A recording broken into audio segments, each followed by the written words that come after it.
20 marks पाने के लिए एक सब्जेक्ट में और बेस्ट 5 का कंसिडरेशन आईसीएसई के है, तो 100 मार्क्स पाने के लिए स्टूडेंट को क्या करने होंगे कि उन्हें 100 आउट ऑफ 100% मार्क्स प्रोजेक्ट या प्रैक्टिकल में आईएससी के स्टूडेंट के लिए फिजिक्स केमिस्ट्री बायोलॉजी में 30 मार्क्स हो जाते हैं और कंप्यूटर में 50 मार्क्स है। फिर फिजिकल एजुकेशन में अलग से मार्क्स का सुपरविजन है, फाइन आर्ट्स है या अन्य सब्जेक्ट में अलग अलग मार्क्स है।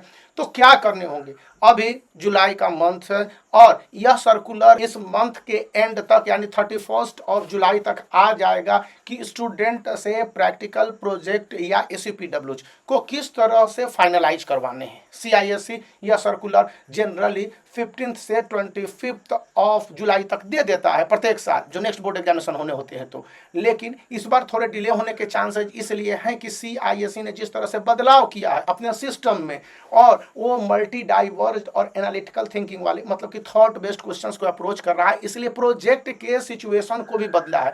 अब प्रोजेक्ट या प्रैक्टिकल पहले की तरह नहीं रहेंगे जहां पर कि स्टूडेंट ने ऐसे ही महात्मा गांधी पर या फिर एपीजे अब्दुल कलाम पर, नेल्सन मंडेला पर दे दिया और उन्हें मैक्सिमम मार्क्स दे दिए जाएंगे। यहाँ पर इस बार प्रोजेक्ट के जो सॉफ्ट कॉपी और हार्ड कॉपी के रूप में प्रूफ को रखने के प्रोविजन बताए जा रहे हैं। तो स्टूडेंट क्या करेंगे, क्या करने चाहिए, जुलाई के एंड तक नोटिफिकेशन आएंगे तो स्कूल आपको फर्स्ट वीक ऑफ अगस्त में बता देगा और ड्यूरेशन होगा कि डीपी यानी दुर्गा पूजा टू दीपावली तक और या उसके बाद जो भी स्कूल खुलते हैं यानी कि 31 ऑफ अक्टूबर के बाद नवंबर तक आपको दे देने हैं। बहुत सारे स्कूल 31 ऑफ अक्टूबर तक ही ले लेंगे यहाँ पर। तो उस हिसाब से अगस्त और सितंबर 2 मंथ मिलते हैं, मैक्सिमम तीसरा मंथ तो फेस्टिवल टाइम है और इसी बीच में सितंबर में 15 डेज का आपका एग्जामिनेशन भी रहेगा, हाफ ईयरली या सेंटअप, जो आईसीएसई एंड आईएससी दोनों के लिए होता है। तो उस लिहाज से यहाँ पर आप समझ लीजिए कि क्या करने होंगे। सबसे पहले आप जो भी प्रैक्टिकल या प्रोजेक्ट बनाते हैं उसके हार्ड कॉपी और सॉफ्ट कॉपी, मतलब कि आप इन थ्योरी इस तरह से प्रैक्टिकल को प्रिपेयर कर लेते, सपोज किया जाए तो उसको अच्छी तरह से रख लेंगे और इसका एक सॉफ्ट कॉपी भी बना लेंगे।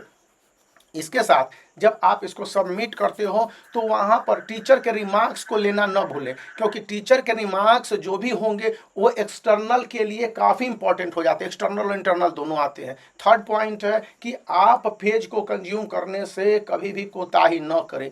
एक्नॉलेजमेंट अलग होगा, बिब्लियोग्राफी अलग होगा और इसके साथ जब आप प्रोजेक्ट बनाते हो तो उसमें फैक्ट या कंटेंट कम, पिक्चर बेहतर होने चाहिए और एप्लीकेशन बेस्ड होने चाहिए, क्योंकि इस बार जो प्रोजेक्ट या प्रोजेक्ट मिलने वाले हैं वो 90% प्रोजेक्ट स्टूडेंट के अपने एक्सपीरियंस पर होंगे। तो उस कंडीशन में स्टूडेंट को इस बात के ध्यान रखने होंगे कि जो उसके स्फेरिकल नॉलेज है यानी कि लोकल लेवल पर अगर किसी तरह की जानकारी इकट्ठा करनी है तो किसी शॉपकीपर का है या किसी आपके मॉल का है या कहीं पर पब्लिक प्लेस की जानकारी है या जो क्लीनलीनेस पर है, जो भी है इस तरह के मोटिव्स है या पॉवर्टी पर है, तो वहाँ पर आपने खुद जाकर किया हुआ है या सर्वे या इस तरह के पिक्चर को लिया है कि नहीं लिया है।